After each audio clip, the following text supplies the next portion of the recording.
Un salon qui est biannuel, donc qui a démarré en 2010. On est à sa 3e édition.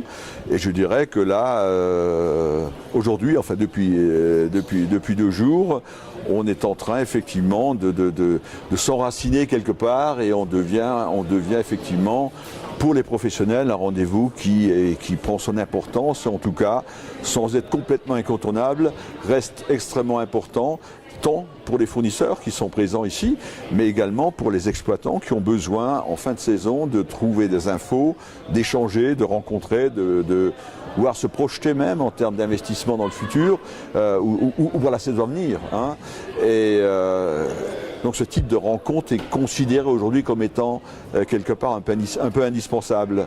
Autre élément qui est très intéressant dans l'exercice qui est fait ici, on est dans un salon qui est à la fois studieux, à taille humaine, mais extrêmement convivial. Hein, je dirais, il y a un échange, un partage global qui se fait, vu cette dimension, ce côté taille humaine.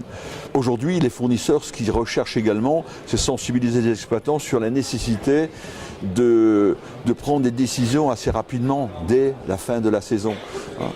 Aujourd'hui encore, il y a trop de stations qui prennent leurs décisions au mois de septembre ou au mois d'octobre pour une réalisation pour le mois d'après.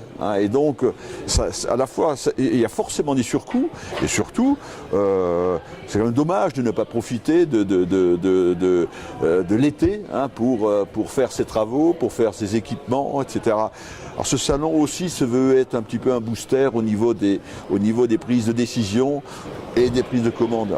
D'ailleurs, les discussions qui s'amorcent juste en fin de saison devraient permettre à l'exploitant de prendre une décision début du mois de juillet, par exemple, ce qui serait formidable pour tous les fournisseurs et bénéfique pour tout le monde.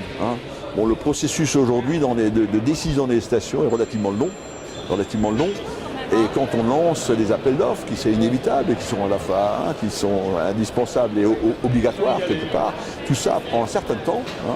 Et souvent, effectivement, on arrive au mois de septembre, voire d'octobre, voire novembre, et c'est là que les décisions tombent, et c'est là qu'il faut effectivement honorer la commande, ce qui des fois est très difficile. D'abord, c'est très difficile parce que l'accessibilité n'est plus garantie. Des conditions de travail pour les humains, pour les intervenants et techniciens, là aussi sont très difficiles. Et puis, il y a un côté speed dont on pourrait parfaitement se passer, quoi. Donc voilà, on a donc ce rendez-vous à plusieurs fonctionnalités. L'essentiel étant de permettre aux professionnels de l'aménagement des stations de ski de se rencontrer, exploitants et fournisseurs. Et puis le troisième élément qui compte et qui anime ce rendez-vous, ce sont les assises qui cette année se tiennent sur le thème de la transition énergétique, sujet éminemment important pour les stations, car là encore on est sur le 2e poste de charge des stations, l'énergie.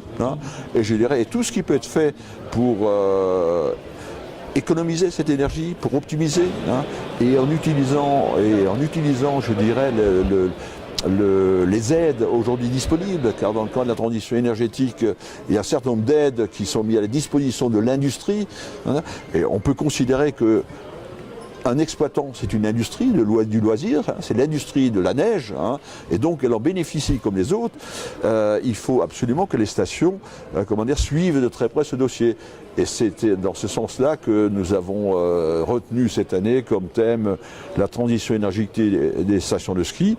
Et d'ailleurs, on ne s'y est pas trop trompé puisqu'on a fait ça le comble à ce niveau-là. Dès que je passe la porte d'Alpipro, je sais que je suis un exploitant des stations de ski ou un prestataire ou un intervenant dans le milieu du business du ski, et je sais ce que je vais trouver. Si on élargit, les choses se compliquent un peu. Et je crois que le succès qu'on rencontre aujourd'hui réside pour bonne partie que l'essentiel des fournisseurs sont présents et les clients qui fréquentent le Visitora est extrêmement qualifié. L'exposant qui est là, et quand il voit passer défiler des stations, les directeurs des stations, les responsables des des pistes ou autres, ben voilà, il la reconnaît, il sait ce qui se passe, il le voit tout de suite. Hein, il n'est pas là en train de sélectionner dans ses visiteurs. Ah, tiens, lui, il est quoi? Mais non, lui n'est pas le décideur. Non, on est dans un salon de décideurs, quoi. Hein, voilà. Alors, moi, je pense que 2017, on n'aura pas réglé le problème de la transition énergétique. Hein. Alors, on est dans un sujet qui est un sujet lourd. Bon, alors maintenant, bon, la décision, le thème sera décidé en comité et avec, je dirais, mon partenaire principal qui est l'AFMON, qui est l'association des fournisseurs des stations de ski. C'est avec eux que qu'on travaillera le prochain thème. Hein. Ça pourrait être la gestion de l'eau, hein, qui reste quelque chose de très important. Et là, la Smart Station, et là, il y a vraiment, c'est tout un nouveau chantier, c'est une vraie transition au niveau du modèle économique des stations qui est en train de commencer à se dessiner. Et là, il y a de quoi faire. Des bonnes perspectives pour le salon. Ah oui, il y a de la matière.